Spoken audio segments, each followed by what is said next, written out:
नमस्कार दोस्तों, top stock विषयक में आपका स्वागत है। आज हम बात करेंगे जेंसार टेक्नोलॉजी लिमिटेड की। दोस्तों, वीडियो चालू होने से पहले एक छोटी सी रिक्वेस्ट है, अगर आप हमारे चैनल पर नए हैं तो प्लीज़ चैनल को सब्सक्राइब करें, साथ ही साथ वीडियो को लाइक करें और अंत तक देखें। बिकॉज मैं स्टॉक रिगार्डिंग वीडियो लेके आता रहता हूँ, कंपनी का टेक्निकल, फाइनेंशियल, बिजनेस तीनों चीज़ें एनालिसिस करके आप तक पहुँचाता हूँ, बट इसमें मेरा किसी प्रकार का कोई रिकमेंडेशन नहीं रहता। चलिए दोस्तों, वीडियो बिना लेट के स्टार्ट करते हैं। सबसे पहले कंपनी के बिजनेस के बारे में अगर हम बात करते हैं तो जो कंपनी का बिजनेस है, जेंसार टेक्नोलॉजी का प्रमुख आईटी और टेक्नोलॉजी सर्विस कंपनी है जो ग्लोबल लेवल पर व्यवसाय को डिजिटल और तकनीकी समाधान प्रदान करती है। इसका मुख्यालय पुणे में है, भारत में स्थित है। जेंसार टेक्नोलॉजी निम्नलिखित क्षेत्रों में सेवाएं प्रदान करती है। तो जो सबसे पहला फील्ड है वो है डिजिटल ट्रांसफॉर्मेशन। कंपनी को उनकी व्यापार प्रक्रिया को डिजिटल बनाने में मदद करता है। जो भी कंपनी का बिजनेस है उसको डिजिटल प्लेटफॉर्म पर लाने में कंपनी ये मदद करती है। क्लाउड, एआई और आईटी जैसी उन्नत तकनीकों का उपयोग करती है कंपनी। एप्लीकेशन डेवलपमेंट और मेंटेनेंस करती है। कस्टम सॉफ्टवेयर डेवलपमेंट की बात कर लिया जाए, एप्लीकेशन के अपग्रेड और सपोर्ट की, तो कंपनी ये दोनों तरीके का काम करती है। क्लाउड सर्विसेज की बात कर लिया है, क्लाउड इंफ्रास्ट्रक्चर की डिज़ाइन, इम्प्लीमेंटेशन और मेंटेनेंस करती है। AWS, माइक्रोसॉफ्ट एज्योर और गूगल क्लाउड के साथ साझेदारी है इस कंपनी का। डेटा एनालिटिक्स और एआई कंपनी को उनके डेटा का सही उपयोग करके बेहतर निर्णय में मदद लेती है। जैसे भी अगर आप कोई भी कंपनी किसी प्रकार का बिजनेस करती है तो वो कितना मार्केट में वो लोगों द्वारा एक्सेप्टेड है, ये सारी चीज़ें कंपनी जो है उसका जो डाटा निकाल के कंपनी को जो कंपनी है उसको प्रोवाइड कराती है। तो इससे कंपनी को अपना जो निर्णय है कि कैसे मार्केट में अपने बिजनेस को रन करना है वो चीज़ें करने में हेल्प मिलता है। मशीन लर्निंग और एआई समाधान का विकास। साइबर सिक्योरिटी की बात कर लिया जाए तो ये कंपनी साइबर सिक्योरिटी भी प्रोवाइड करती है। डेटा और नेटवर्क को साइबर खतरों से सुरक्षित रखना, सिक्योरिटी ऑडिट और कंसल्टिंग का भी काम करते हैं। ई कॉमर्स और customer experience, e commerce platform के विकास में विशेषज्ञता, कस्टमर फ्रेंडली डिजिटल इंटरफेस का निर्माण करती है। आईटी इंफ्रास्ट्रक्चर मैनेजमेंट, ये सारी जो चीज़ें हैं ये कंपनी का मेन बिजनेस है। तो कंपनी का बिजनेस बहुत अच्छा हो रहा है, एक आईटी की कंपनी है। आगे चलते हैं हम दोस्तों कंपनी के बिजनेस के बारे में बात कर लिया जाए। अब हम कंपनी के फाइनेंशियल पे बात करते हैं तो कंपनी का अगर यहाँ मार्केट कैपिटलाइजेशन की बात करते हैं तो 18,984 करोड़ के आसपास कंपनी का जो टोटल मार्केट कैपिटलाइजेशन है। करंट प्राइस 837 के आसपास है। हाई जो है 870 है, लो 513 के आसपास है। स्टॉक भी 29.4 के आसपास है। बुक वैल्यू 163 के आसपास है। डिविडेंड एल की बात कर ले तो 1.08% के आसपास है। आरओसी की बात कर ले तो 25.2%, which is very good. ROE की बात कर ले तो 20% के आसपास है, which is also very good. Face value 2 रुपये के आसपास है। आगे चलते हैं हम दोस्तों यहाँ पे आईटी सॉफ्टवेयर वाली जितनी इस सेक्टर की जितनी भी कंपनियां हैं उसमें अगर आप कंपेयर करते हो तो सबसे पहले चीज़ हम पी रेशियो कंपेयर करते हैं।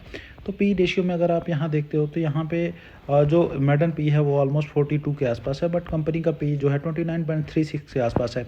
तो इससे अभी क्या पता चलता है, कंपनी ऑलमोस्ट अभी जो है 12 पी ऊपर जाएगी तो यहाँ पे कंपनी जो अपने सेगमेंट में फिट बैठेगी। तो ऑलमोस्ट कंपनी जो है सस्ते दाम पे अवेलेबल है, बिकॉज पी रेशियो उसके सेगमेंट पे उस सेक्टर की सारी कंपनियों से बहुत नीचे है। तो अभी कंपनी में ग्रोथ पोटेंशियल बहुत ज़्यादा है। आगे हम बात कर लेते हैं, अभी लेटेस्ट दिसंबर 2024 क्वार्टर का रिजल्ट आया है। तो यहाँ के सेल्स के नंबर में देखोगे तो यहाँ का सेल्स का नंबर इंक्रीज़ होता हुआ दिख रहा है। अगर लास्ट ईयर की सेम क्वार्टर से कंपेयर करते हो तो यहाँ पे 12,004 करोड़ के आसपास सेल्स था, यहाँ पे 1,326 करोड़ के आसपास का कंपनी का सेल्स दिखता हुआ नज़र आ रहा है। नेट प्रॉफिट की बात कर लोगे तो यहाँ पे नेट प्रॉफिट जो है थोड़ा सा रिड्यूस होता हुआ दिख रहा है, बिकॉज अगर यहाँ पे देखोगे तो यहाँ पे कंपनी का जो अदर इनकम था वो ज़्यादा था। तो वो अदर इनकम यहाँ पे अगर देखोगे 42 करोड़ था, तो यहाँ पे अदर इनकम के वजह से यहाँ पे कंपनी का नेट प्रॉफिट डिक्रीज हुआ है। तो ये कोई ऐसा रीज़न नहीं है जिसकी वजह से कंपनी का नेट प्रॉफिट डिक्रीज होना चाहिए। अदर रीज़न वो आता जाता रहता है, लेकिन कंपनी का बिजनेस अगर कंटिन्यूस रन कर रहा है उससे नेट प्रॉफिट में कमी नहीं आनी चाहिए। आगे चलते हैं तो टीटीएम पे चलते हैं। तो यहाँ पे टीटीएम हाईएस्ट एवर सेल्स निकल के आता हुआ नज़र आ रहा है। नेट प्रॉफिट की बात करते हो तो यहाँ पे नेट प्रॉफिट थोड़ा सा डिक्रीज होता हुआ दिख रहा है। अर्निंग पर शेयर की भी बात करोगे थोड़ा सा डिक्रीज होता हुआ दिख रहा है, बट कंपनी का रिजल्ट इतना बैड नहीं आया। आगे चलते हैं दोस्तों, यहाँ पे इक्विटी कैपिटल देखोगे तो 45 करोड़ के आसपास है। रिजर्व कंपनी के पास 685 करोड़ के आसपास था, वो बढ़ के 3,660 करोड़ के आसपास हो गया। Company almost debt free company है। कंपनी खुद को अपने को डेट फ्री बनाते जा रही है। अगर देखते हो तो धीरे धीरे कंपनी एकदम बिल्कुल लोन अपने ऊपर जो अभी लेटेस्ट सितंबर 2024 का डाटा अवेलेबल है उसके हिसाब से अगर देखोगे तो कंपनी बिल्कुल अपने ऊपर डेट खत्म करने की कोशिश कर रही है। CWIP की बात कर लोगे तो 6 करोड़ के आसपास है। फिक्स असेट 1,001 169 करोड़ के आसपास कंपनी के पास फिक्स एसेट है। यहाँ पे कैश फ्लो की बात कर लो तो यहाँ पे अगर देखते हो cash from operating activities 642 crore के आसपास है, तो this is very good sign. अगर यहाँ पे प्रोमोटर्स की होल्डिंग देखोगे तो 49.10% के आसपास प्रोमोटर्स की होल्डिंग है।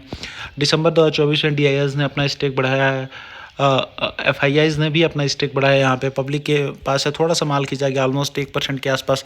तो ये जो भी माल यहाँ से खींचा गया वो ऑलमोस्ट FIIs DIIs ने आपस में बांटा है। तो यहाँ पे अगर टोटल नंबर आप शेयर की होल्डिंग पैटर्न में जाते हो और यहाँ पे देखते हो तो promoters plus FIIs plus DIIs की बात करते हो तो ये मैं अपने हर वीडियो में बताता हूँ, ये तीनों ही प्रमोटर्स के ही कैटेगरी में आते हैं, तीनों प्रमोटर्स ही हैं।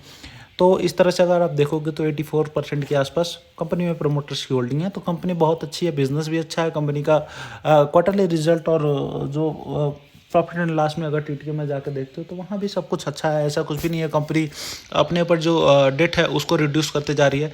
तो कंपनी एक अच्छी कंपनी बनती हुई दिखाई दे रही है। और यहाँ पे कंपनी के अब चलते हैं दोस्तों नेक्स्ट, जो दो चीज़ें हमने कंपनी के बिजनेस फाइनेंशियल के बारे में बात कर ली, अब हम टेक्निकल चार्ट पैटर्न पे चलते हैं और वहाँ पे देखते हैं कंपनी ने यहाँ पे हमको क्या कंडीशन मीट होता है।